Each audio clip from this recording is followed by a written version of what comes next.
Hello students, कैसे हैं आप सभी। आई होप आप सभी अच्छे होंगे। मैं ज्योति आप सभी का स्वागत करती हूँ आपके अपने यूट्यूब चैनल जनवानी क्लासेस में, जहाँ पर हम पढ़ते हैं ग्रेजुएशन के लिए मैथमेटिक्स। आज की क्लास है हमारी BSc 6 सेमेस्टर मैथ्स की क्लास, जिसमें हमारी बुक चल रही है ऑपरेशन रिसर्च एंड इसमें चैप्टर पढ़ रहे थे हम सिंप्लेक्स मेथड।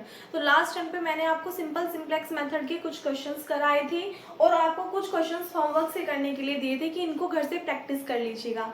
लेकिन आप सभी के कमेंट्स आने, दीदी पता नहीं कैसा मेथड है, इतना लेंथी है, बिल्कुल बेबल की खिचड़ी वाला काम हो रहा है, इतने सारे स्टेप्स हैं, नहीं हो रहा है, इसको स्किप करा दीजिए। तो देखिएगा बच्चे, इसको स्किप तो नहीं कर सकते क्योंकि इसमें अब आपके दो ही चैप्टर्स हम करेंगे, एक तो सिंप्लेक्स मेथड, इसके बाद में एक डुअलिटी, फिर आपकी ऑपरेशन रिसर्च कंप्लीट हो जाएगी। तो डुअलिटी वाला पढ़ने के लिए आपको जरूरी है पहले सिंप्लेक्स आना चाहिए। क्वेश्चन 110% आपसे ये एग्जाम में पूछा जाएगा जरूर से, तो इसलिए क्वेश्चन आपको आने चाहिए, सिंपल के भी, बिगेम मेथड के भी, टू फेज मेथड के भी और आगे डुअलिटी के लिए भी, जिसके लिए सबसे पहले आपका बेसिक क्लियर होना चाहिए। एक दो क्वेश्चन आज के इस लेक्चर में कर लेंगे जिससे आई होप आपके कंसेप्ट और ज्यादा अच्छे से क्लियर हो जाए। फिर जो क्वेश्चंस आपको होमवर्क में दे दी उनको एक बार दोबारा से प्रैक्टिस करके देखिएगा। आई होप जो भी आपको डाउट आ रहे होंगे वो आज के लेक्चर के बाद में क्लियर हो जाएंगे, तो खुद से करके देखना, समझ में आ जाएंगे। ठीक है, तो देखो क्वेश्चन आपके सामने लिखा हुआ है, आपको इस प्रॉब्लम को सॉल्व करना है किसके थ्रू, बाय सिंप्लेक्स मेथड के थ्रू। आपको क्वेश्चन मिलेगा solve the following LPP by simplex method, यानी कि जो लीनियर प्रोग्रामिंग प्रॉब्लम आपको गिवन है उसको आपको सिंप्लेक्स मेथड की हेल्प से सॉल्व करना है। सबसे पहले अगर मैं आपको याद दिलाऊं कि हमारा जो स्टेप फर्स्ट होता है, स्टेप फर्स्ट में हम देखते हैं कि जो भी हमें प्रॉब्लम गिवन है क्या वो मिनिमाइजेशन कंडीशन में है, मैक्सिमाइजेशन कंडीशन में है, क्योंकि हमें, और हम कौन सी कंडीशन देखते हैं, ऑब्जेक्टिव फंक्शन जो होता है, ऑब्जेक्टिव फंक्शन किस फॉर्म का होता है, z is equals to this. तो अब यहाँ पे देखो जो प्रॉब्लम है वो किस फॉर्म में, मैक्सिमाइजेशन की फॉर्म में है, तो हमें कुछ भी नहीं करना। इन केस अगर यहाँ पे मैक्सिमम की जगह मिनिमम लिखा होता तो हम क्या करते, कंप्लीट ऑब्जेक्टिव फंक्शन में दोनों साइड -1 से मल्टीप्लाई कर देते, तो हमारी फॉर्म कुछ ऐसे बनती, -z is equals to -5x1 minus के 3x2, और देन हम इस -z को रिप्रेजेंट करते किससे, z डैश से। तब आपका ऑब्जेक्टिव फंक्शन मान लीजिए इस वाले से आपका क्या बन जाता, maximum z dash is equals to this, इस फॉर्म का बन जाता। लेकिन अब हमें क्योंकि ऑलरेडी मैक्सिमाइजेशन फॉर्म में गिवन है तो हमें कुछ नहीं करना, तो आप क्या लिखोगे, और since the objective function, since मत लिखना, आप डायरेक्टली लिखना, the objective function, the objective function is in maximisation form, यानी कि जो ऑब्जेक्टिव फंक्शन है वो किसमें है, मैक्सिमाइजेशन फॉर्म में है। फिर उसके बाद में नेक्स्ट स्टेप जो हमारे स्टेप सेकंड होता है उसमें हम क्या देखते हैं कि जो भी सब्जेक्ट टू कांस्टेंट गिवन है उसमें राइट हैंड साइड में जो भी वैल्यूज है वो सभी कैसी होनी चाहिए, पॉजिटिव, यानी कि नॉन निगेटिव होनी चाहिए। अब यहाँ पे देखिएगा आपको जो BI गिवन है 15 और 10 दोनों के दोनों कैसे हैं, पॉजिटिव है, नॉन निगेटिव है, तो हमें यहाँ पे भी कुछ नहीं करना। इनकेस अगर इनमें से कोई सा भी एक माइनस का होता, सपोज इट -15 होता, तो हम क्या करते इस कंप्लीट में दोनों साइड -1 से मल्टीप्लाई कर देते। अब हमारे पास में दोनों ऑलरेडी नॉन निगेटिव है, तो आप क्या लिखोगे, all BIs are already non negative, यानी कि सभी जो BIs हैं वो पहले से कैसे हैं, नॉन निगेटिव है। अब हमारा नेक्स्ट स्टेप क्या होता है कि जो भी हमारे पास में कॉन्स्टेंट्स होते हैं, जो भी इनइक्वालिटीज होती है उसको हम किस में कन्वर्ट करते हैं, इक्वालिटीज में कन्वर्ट करते हैं। तो नेक्स्ट स्टेप होगा स्टेप थर्ड, कन्वर्ट दी, यहाँ पे लिखना on converting the inequalities into equalities, यानी कि जो भी इनइक्वालिटी है हमारे पास में उसको हम किस में कन्वर्ट करेंगे, इक्वालिटीज में।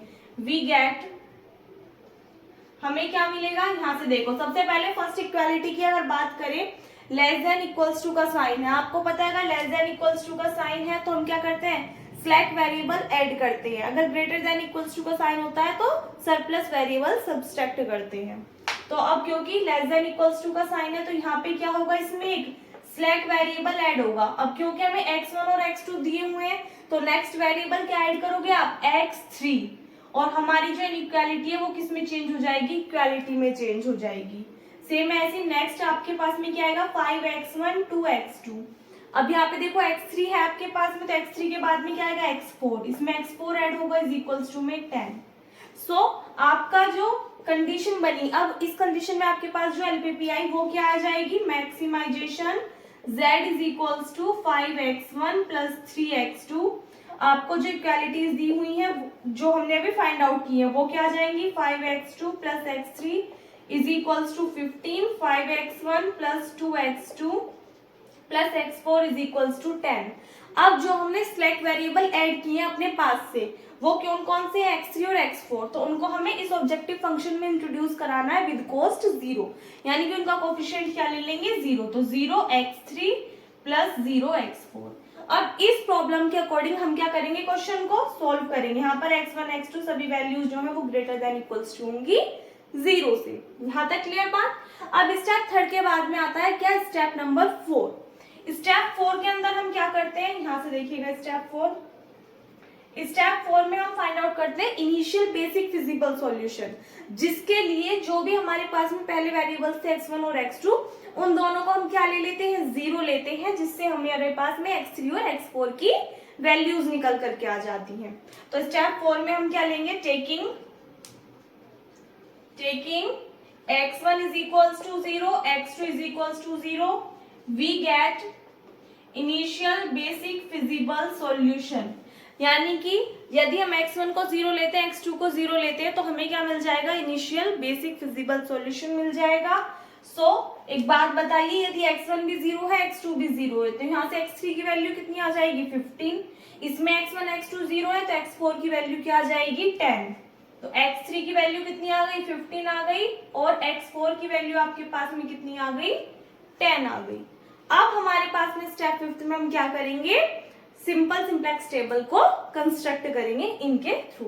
ठीक है, एक बार पहले यहाँ तक का स्क्रीनशॉट ले लीजिए आप। अब आपको क्लियर दिखाई दे गया होगा सारा, नोट कर लीजिए। चलिए यहाँ से आगे देखिएगा, step 5 we construct simplex table as follows. Simplex table बनाएंगे जिसमें सबसे पहले हमारे पास में वैल्यू लिखी जाती है किसकी, सीजे की, उससे जस्ट नीचे हम किसकी वैल्यू लिखते हैं, एक्स बी की। इसी के जस्ट साइड में अगर देखा जाए यहाँ पे हम बेसिक्स लिखते हैं, यहाँ पे हम कॉस्ट ऑफ बेसिक्स लिखते हैं, बस इतना हमारा काम होता है। अब देखो सीजे के अंदर जो सीजे है, सीजे में कौन सी वैल्यू आएंगी, जो भी आपका objective function at the end बना है उस ऑब्जेक्टिव फंक्शन में जो भी कॉस्ट है वो देखोगे आप 5 3 0 0, तो इसका मतलब यहाँ पे आपके पास में क्या आएगा 5 3 0 एंड 0। इसके बाद में अगर हम एक्स बी के लिए लेकर के चलें,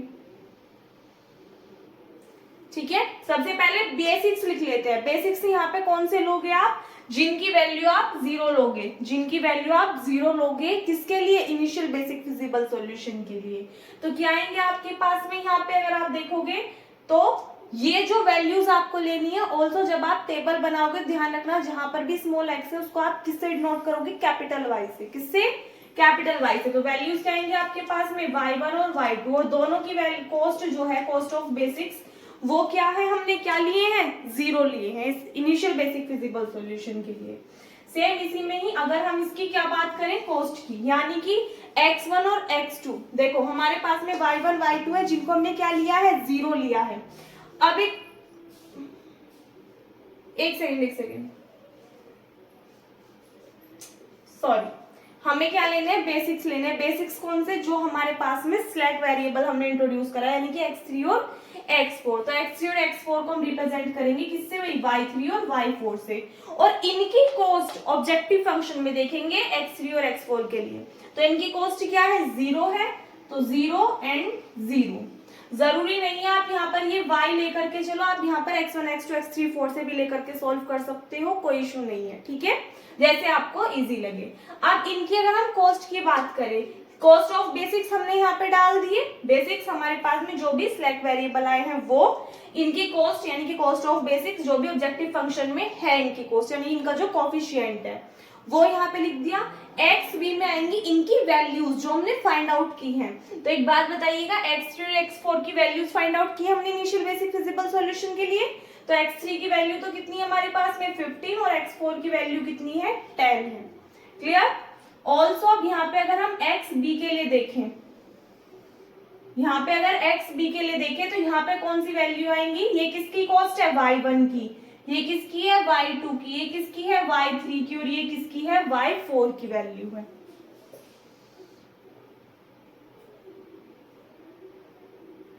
लास्ट में हम क्या निकालते हैं, रेशियोज निकालते हैं किसके लिए, अपने इनकमिंग और आउटगोइंग वेक्टर वगैरह के लिए। यहां तक क्लियर हो गया। सबसे पहले सीजे एक्स बी सी बी और बी, आपको ये चीज ध्यान रखनी है, बी के अंदर आप वो वैल्यूज लोगे जिनको आपने इंट्रोड्यूस किया, यानी कि स्लैक वेरिएबल सरप्लस आर्टिफिशियल जो भी आप लोगे उनके अकॉर्डिंग आप यहाँ पे लिखोगे, इनकी कॉस्ट लिखोगे, ऑब्जेक्टिव फंक्शन में क्या होगी इनकी वैल्यूज जो आपने निकाली है एक्स बी यहाँ रखोगे, y1 y2 y3 y4 इनकी वैल्यूज लिखो अब इनके नीचे।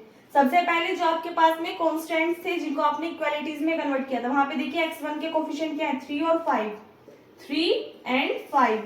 y2 के लिए क्या जाएंगे 5 और 2। y3 अब यहाँ पे देखो x3 फर्स्ट वाले में तो है, सेकंड में तो नहीं है, सेकंड वाली इक्वालिटी में, तो यहाँ पर इसकी वैल्यू 0 होगी। x4 इसमें नहीं है तो यहाँ पे वैल्यू 0, यहाँ पे वैल्यू क्या हो जाएगी 1 हो जाएगी। अब इनके थ्रू हमारी कंप्लीट जो सिंपलेक्स टेबल है उसको हम क्या कर लेंगे, कंस्ट्रक्ट कर लेंगे। क्लियर। यहां तक एक फॉर्मूला आपको लिखाया था मैंने डेल्टा जे निकालने का। डेल्टा जे किसके इक्वल होता है, सीजे माइनस के सीबी वाई जे के इक्वल लिखाया था। सबसे पहले हम यहाँ पे z की वैल्यू निकालते हैं जो कि किसकी इक्वल होती है cb into x b. cb ये रहा, xb ये रहा। एक बात बताइए cb कितना है 0, xb 15, cb 0 xb 10, तो दोनों की मल्टीप्लाई करके जब दोनों को ऐड करोगे तो कितना आएगा 0। भाई इस किस में मल्टीप्लाई करोगे 0, फिर ऐड करोगे इस किस में मल्टीप्लाई करोगे कितना आ जाएगा 0, 0 में 0 ऐड करोगे 0, तो z की वैल्यू कितनी आ गई 0 आ गई। अब यहाँ पे आपको किसकी वैल्यू निकालनी है, डेल्टा जे की। किस फॉर्मूले के थ्रू, इस फॉर्मूले के थ्रू। सबसे पहले देखिएगा अगर हम फर्स्ट के लिए लिख रहे हैं तो फर्स्ट कॉलम में देखिएगा सीजे की value 5 minus C B into Y जे।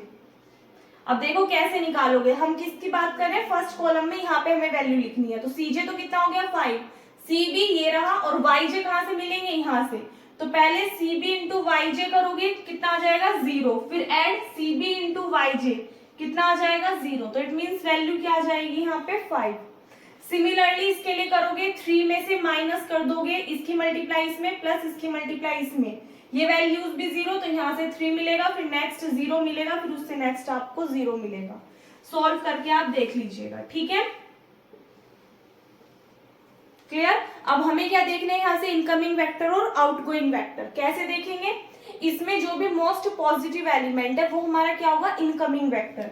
मोस्ट पॉजिटिव एलिमेंट है 5, तो ये क्या हो गया इनकमिंग वेक्टर। अब इसमें आपको क्या निकालना है, यहाँ पे मिनिमम रेशियो फाइंड आउट करना है। मिनिमम रेशियो, रेशियो किसके अकॉर्डिंग निकालेंगे, एक्स बी को हम डिवाइड करेंगे इनकमिंग वेक्टर से। इनकमिंग वेक्टर कौन सा है, ये वाला, यानी कि y1।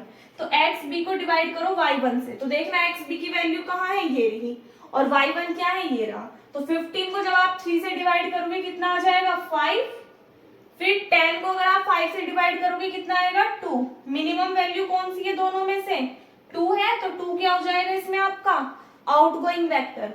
अब इनका इंटरसेक्शन पॉइंट देखिएगा, ये आपका इनकमिंग वेक्टर है और ये आपका आउटगोइंग वेक्टर है, तो आपका जो भी पाइवोट एलिमेंट या की एलिमेंट होगा वो क्या निकल करके आया 5। अब इस 5 के थ्रू हम क्या करेंगे, सिंप्लेक्स टेबल को आगे बढ़ाएंगे। देखिएगा एलिमेंट, आउटगोइंग एलिमेंट कौन सा है y4, तो इसका मतलब y4 तो निकल जाएगा और इसके प्लेस पे क्या आ जाएगा y1। सो y1 वाली लिखेंगे, यानी कि जहां पे y4 है वहां पे y1 की हमें क्या लिखनी है, कॉस्ट। ऑब्जेक्टिव फंक्शन में y1 की कॉस्ट क्या है, देख लीजिएगा 5 है, ठीक है। y1 की कॉस्ट क्या है 5 है। अब यहाँ पे वैल्यू कैसे लिखेंगे, जो भी आपके पास में की एलिमेंट आया है उससे आप इस कंप्लीट रो को डिवाइड कर दोगे। क्या कर दोगे? डिवाइड कर दीजिए। तो 5 2 जा 10, 5 1 जा 5, ये आ जाएगा 2/5, नेक्स्ट 0 ही रहेगा और ये क्या आ जाएगा, जब 5 से डिवाइड करोगे तो 1/5 आ जाएगा। क्लियर? अब नेक्स्ट ऊपर क्या है, y3, जिसकी कॉस्ट तो आपके पास 0 ही रहेगी। अब आपको करना क्या है, यहाँ पे अगर देखो तो यहाँ पे आपके पास में ये यूनिट मैट्रिक्स बन रही है। इस यूनिट मैट्रिक्स को आपको यहाँ की बजाय कहाँ पे बना देना, इधर की साइड। भाई हमें x1 और x2 वेरिएबल्स है हमारे पास, तो हमें इन दोनों के लिए बनाना है। अब एक बात बताइए, यूनिट मैट्रिक्स इस फॉर्म की होती है, नहीं होती? अब आपको यहाँ पे क्या मिल रहा है, 1 मिल रहा है। 1 मिल रहा है तो इसका मतलब यहाँ पे हमें क्या बनानी होगी, 0 बनानी होगी, कुछ इस फॉर्म का ही बनाना होगा। भाई इसके प्लेस पे इसको हम ऐसे भी तो लिख सकते हैं, ये भी तो हमारी यूनिट मैट्रिक्स ही है, कोई इफेक्ट थोड़ी पड़ेगा। तो सपोज दैट हमें क्या बनाना है, इसके ऊपर 0। अब 0 कैसे बनेगा वो देखो। मान लीजिए आपके पास यहाँ 3 है, 3 कब आया होगा, जब हम इस 3 में से माइनस कर दें इस 1 में 3 की मल्टीप्लाई करके, आ जाएगी वैल्यू यहाँ वाली आपके पास में। 3 - 3 कितना हो जाएगा, 0। तो यहाँ पे क्या बन जाएगा, 0 बन जाएगा। तो यहाँ के लिए अब आपको क्या करना होगा, अगर देखा जाए ये हमारे पास में रो 1 है, ये रो 2 है, तो ये R1 डैश कह सकते हैं, इसको R2 डैश कह सकते हैं। तो इट मीन्स R1 में से अगर हम माइनस कर दें 3 की मल्टीप्लाई करके किसमें, R2 डैश में, तो हमारे पास सभी वैल्यूज आ जाएंगी किसकी, R1 डैश की। क्लियर है बात? देखो सबसे पहले यहाँ पे निकाल लेते हैं सब, ये वाली चीज आपको क्लियर दिखाई दे रही है? ठीक है। एक बात बताइए, इस वाले एलिमेंट के लिए देखो R1 की वैल्यू कितनी है, 15 -3 इंटू R2 डैश के लिए इसकी वैल्यू कितनी है, 2 है।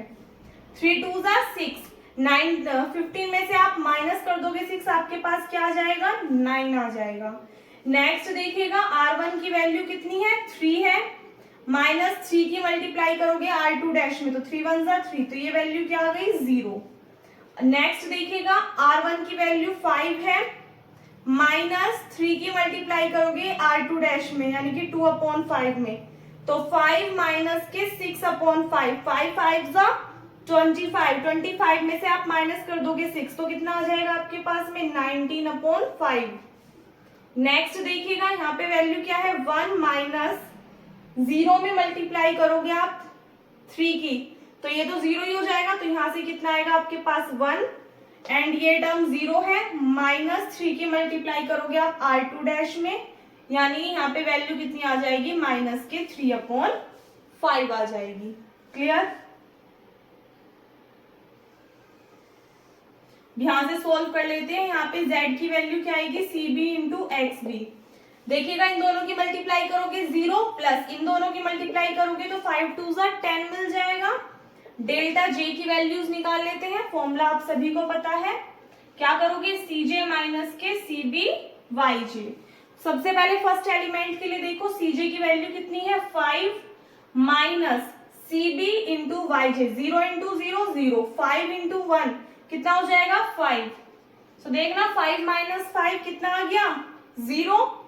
नेक्स्ट अगर आप देखो सेकेंड एलिमेंट के लिए अगर हम निकालें तो सेकेंड एलिमेंट के लिए वैल्यू क्या आएगी आपके पास में, 3 माइनस इसकी मल्टीप्लाई 0 में करोगे 0, 5 की मल्टीप्लाई 2/5 में करोगे तो 5 से 5 कैंसिल आउट, कितना आएगा, सिर्फ 2 आ जाएगा।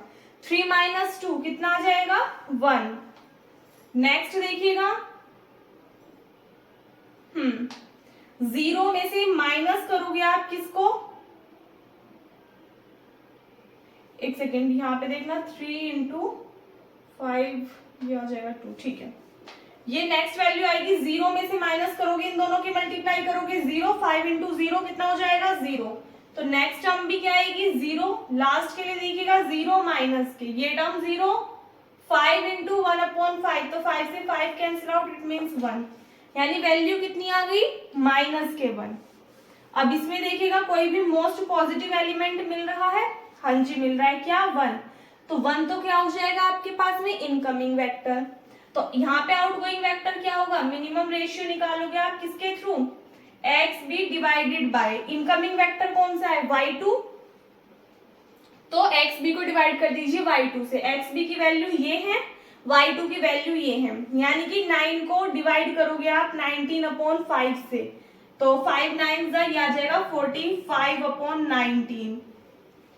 नेक्स्ट है 2 को डिवाइड करोगे आप किससे, 2/5 से, तो ये आपके पास में निकल करके आ जाएगा 5। ठीक है, तो ये आपका कैंसिल आउट होगा। एक बार को अगर देखा जाए 2 पॉइंट समथिंग टाइम्स, और ये आपके पास में वैल्यू क्या है 5, तो इसका मतलब ये आपके पास में जो मिनिमम वैल्यू है वो क्या निकल करके आएगी भाई, ये वाली मिनिमम वैल्यू आएगी, नहीं आएगी। तो हमें क्या लेनी होती है, मिनिमम वैल्यू, तो ये हमारा क्या हो जाएगा, आउटगोइंग वेक्टर। इट मींस ये हमारा इनकमिंग वेक्टर है और ये आउटगोइंग वेक्टर है। तो की एलिमेंट कौन सा मिला आपको यहाँ पे, 19/5। अब नेक्स्ट बनाएंगे 19/5 के अकॉर्डिंग। बार देख लेते हैं यहाँ तक का आपको क्लियर दिखाई दे रहा है क्या। ठीक है, सो यहां से आगे देखिएगा। अब हमारे पास में आउटगोइंग वेक्टर कौन सा है, y3, तो y3 के प्लेस पे क्या आएगा, y2 निकल करके आ जाएगा। सो y2 कॉस्ट क्या है, y2 के ऑब्जेक्टिव फंक्शन में 3 है। अब हमें क्या करना है, इस की एलिमेंट से इस कंप्लीट रो को डिवाइड कर देना है। तो 9 को डिवाइड करोगे आप किससे, 19/5 से, तो अपोजिट हो जाएगा, यानी कि 45/19। 0 को डिवाइड करोगे तो 0 ही आ जाएगा, 19/5 को डिवाइड करोगे तो 1 आ जाएगा, 1 को डिवाइड करोगे तो 5/19 आ जाएगा, और माइनस के 3/5 को डिवाइड करोगे 5 इससे, तो आपके पास में माइनस के 3/19 आ जाएगा। इसको अगर इससे डिवाइड करोगे तो कितना आएगा, माइनस के 3/19। क्लियर है, ये आपके पास में y2 आ गई। नेक्स्ट रो है हमारी y1 की, जिसकी कॉस्ट कितनी है, 5 है। ये मान करके चलिएगा, ये आपके पास में r1 डबल डैश मान लेना और इसको r2 डबल डैश मान लीजिएगा। ठीक है, अब ये वाली वैल्यू आपको कैसे मिलेगी, सबसे पहले 0 1 हमें मिल रहा है, मैंने आपको बताया था, या तो आपको ये वाली फॉर्म मिल जाए या फिर आपको ये वाली फॉर्म मिल जाए, बात एक ही है। तो अब हमें ऊपर 0 और 1 मिल रहा है, तो इसका मतलब हमें इसके नीचे 1 और इसके नीचे 0 चाहिए, यही कंडीशन तो है। तो इसके नीचे 0 देख लेते हैं कि इसके नीचे 0 कैसे बनेगी, यहाँ पे 0 कैसे बनेगी। अब एक बात बताइए, यहाँ पे एलिमेंट कितना लिखा हुआ है, 2/5, यहाँ पे क्या लिखा हुआ है, 1। तो हम क्या करें, जो यहाँ पे 0 बन जाए, तो आप क्या कहोगे, इस 2/5 में से माइनस कर दें अगर हम 1 में 2/5 की मल्टीप्लाई करके, तो हमें 0 मिल जाएगी। लेकिन ये आया कैसे, ये क्या है आपके पास में r2 डैश की वैल्यू, यानी कि जब हमने r2 डैश में से माइनस किया किसको, यहाँ पे देखो r1 डबल डैश में मल्टीप्लाई की हमने किसकी, 2/5 की। r2 डैश की वैल्यू देखिएगा कितनी है, यहाँ पे 2/5 है, इसमें से सब्सट्रैक्ट की हमने 2/5 में किसकी, r1 डबल डैश की मल्टीप्लाई करके, तो हमारे पास में क्या आ रहा है, 0 आ रहा है। इसके थ्रू सभी पार्ट्स को हम सोल्व कर देंगे। पहले इस वाले को देख लेते हैं, r2 डैश की वैल्यू कितनी है, 1 माइनस 2/5 में मल्टीप्लाई करेंगे किसकी, r1 डबल डैश की वैल्यू क्या है, 0। तो नेक्स्ट टर्म तो 0, तो यहाँ पे क्या मिल गया हमें, 1। अब देखो बन रही है यूनिट, हमारे पास में यूनिट मैट्रिक्स, तो इसका मतलब हम सही चल रहे हैं। आगे नेक्स्ट देखिएगा, r2 डैश की वैल्यू क्या है, 0 में से माइनस करेंगे, 2/5 में मल्टीप्लाई कर देंगे किसकी, 5/19 की, तो ये वैल्यू निकल करके आएगी माइनस की 2/19। आगे चलिए 1/5 में से माइनस करेंगे, 2/5 की मल्टीप्लाई कर देंगे किसमें, r1 डबल डैश में, तो माइनस माइनस प्लस 3 ये हो जाएगा 19। ठीक है, तो 3 2 6/45, तो ये आपके पास में आएगा 9 + 6/45,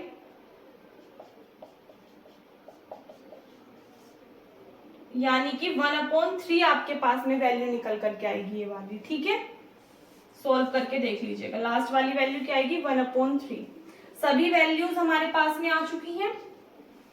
z की वैल्यू निकाल लेते हैं। इस कंडीशन में क्या होगा, cb इंटू xb। अच्छा, एक वैल्यू रह गई भाई यहाँ वाली, तो क्या किया हमने, 2 में से माइनस कर दिया 2/5 की मल्टीप्लाई की 45/19 में, तो 5 45, 2 18/19 दूनी 38 माइनस 18/19, ये आपके पास में निकल करके आ जाएगा 20/19, यानी कि 20 डिवाइडेड बाय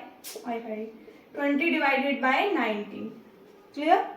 अब यहां से क्या करना है आपको, CB इंटू XB, तो CB इंटू XB की वैल्यूज निकाल सकते हो आप, यानी कि 3 into 45 divided by 9 plus 5 into 20 divided by 19, तो ये हो जाएगी आपके पास में डिवाइडेड बाय दिस, तो 5 3 235 डिवाइडेड बाय 19, 235 डिवाइडेड बाय 19। यहां से आप किसकी वैल्यू निकाल लोगे, डेल्टा जे की वैल्यूज निकालोगे, निकाल लीजिए। 5 में से माइनस करोगे CB इंटू YJ, तो 3 इंटू 0 0, 5 इंटू 1 कितना आ जाएगा 5, तो 5 माइनस 5 0। यहाँ के लिए देखो 3 में से माइनस करोगे, 3 की मल्टीप्लाई 1 में करोगे तो 3, 5 की 0 में करोगे 0, तो 3 माइनस 3 कितना आ जाएगा 0।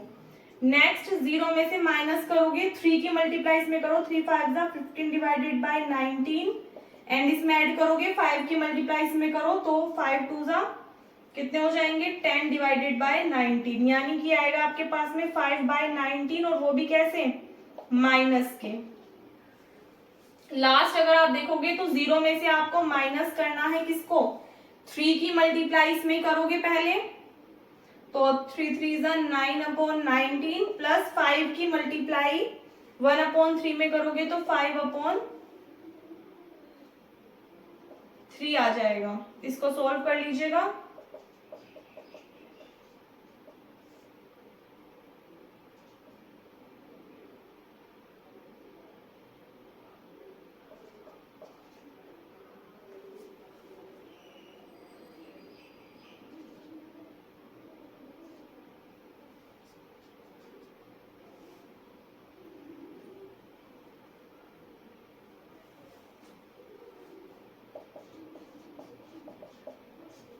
ये वैल्यूज आपके पास निकल करके आएंगी, ठीक है। अब इन सभी वैल्यूज में आप एक बार बताइए, या तो 0 है या फिर निगेटिव टर्म है, यानी कि DIJ की जो सभी डेल्टा जे की जो सभी वैल्यूज है वो सभी कैसी हैं, लेस देन इक्वल्स टू 0 है, यानी कि या तो 0 है या 0 से कम है। तो यदि डेल्टा जे की सभी वैल्यूज या तो 0 या 0 से कम आ जाए तो उस कंडीशन में हमें क्या मिल जाता है, ऑप्टिमल सॉल्यूशन मिल जाता है। भाई y1 और y2 की तो वैल्यूज चाहिए थी, y1 और y2 की वैल्यूज हमारे पास में आ गई 20/19, 45/19, z की वैल्यू आ गई 235/19, ये आपका फाइनल आंसर हो जाएगा। एक बार पहले यहाँ तक का स्क्रीनशॉट ले लीजिए। तो आप एट द एंड क्या लिखोगे कि since all delta j is less than equals to 0, so we get the optimal solution as y1 किसको रिप्रेजेंट कर रहा है, स्मॉल x1 को, तो इसकी वैल्यू क्या आ जाएगी आपके पास में 20/19। y2 किसको रिप्रेजेंट कर रहा है, स्मॉल x2 को, तो इसकी वैल्यू क्या आएगी 45/19। एंड जो कॉस्ट होगी z की वैल्यू आपके पास में कितनी आ गई 235 divided by 19। That is our final answer of this question. सिर्फ कैलकुलेशन है और माइंड में आपको ध्यान रखना है कि आपको क्या करना है और क्या बनाना है, फिर आपका क्वेश्चन 110% जो है वो बिल्कुल करेक्ट होगा। अगर माइंड में कंफ्यूजन होगी तो ही आपको समझ में नहीं आएगा। कैलकुलेशन भी बहुत छोटी है, ज्यादा टफ नहीं है, नोट कीजिए। क्वेश्चन देखिएगा आपके सामने लिखा हुआ है, जो आपको घर से करने के लिए क्वेश्चंस दे रखे थे उनमें से एक क्वेश्चन आपके सामने लिख दिया। आप बाकी सब क्वेश्चंस को भूल करके पहले एक बार इस वाले क्वेश्चन को सॉल्व करके देखना, जैसे कराया है सेम उसी तरीके से, ठीक है। आंसर आपके सामने लिखे हुए x1 x2 x3 की वैल्यूज लिखी हुई है। मैक्सिमम z कितना आएगा 160। तो कैलकुलेशन तो आप देख सकते हो टफ नहीं होगी, इजीली आप इसको सॉल्व कर लोगे, जिससे आपका कॉन्फिडेंस थोड़ा सा बूस्ट होगा, आपको लगेगा कि आप क्वेश्चंस कर सकते हो। उसके बाद में एक एक करके अपने क्वेश्चंस को सॉल्व करके देखिएगा। कोई भी प्रॉब्लम आती है किसी भी क्वेश्चन में तो आप कमेंट्स में पूछ सकते हैं। कल को इसका नेक्स्ट मेथड कराऊंगी, बिगेम मेथड, ठीक है। इस वीडियो में बस इतना ही। आई होप आपको वीडियो अच्छी लगी तो वीडियो को लाइक कर देना, अपने फ्रेंड्स के साथ में शेयर कर देना। अगर आप चैनल पर नहीं हो या फिर अब तक आपने चैनल को सब्सक्राइब नहीं किया है तो प्लीज चैनल को सब्सक्राइब करके साथ में नोटिफिकेशन बेल को भी ऑन कर लीजिएगा, ताकि आने वाली वीडियोस के नोटिफिकेशन आपको टाइम पर मिलते रहें। मिलते हैं नेक्स्ट वीडियो में। Thanks for watching.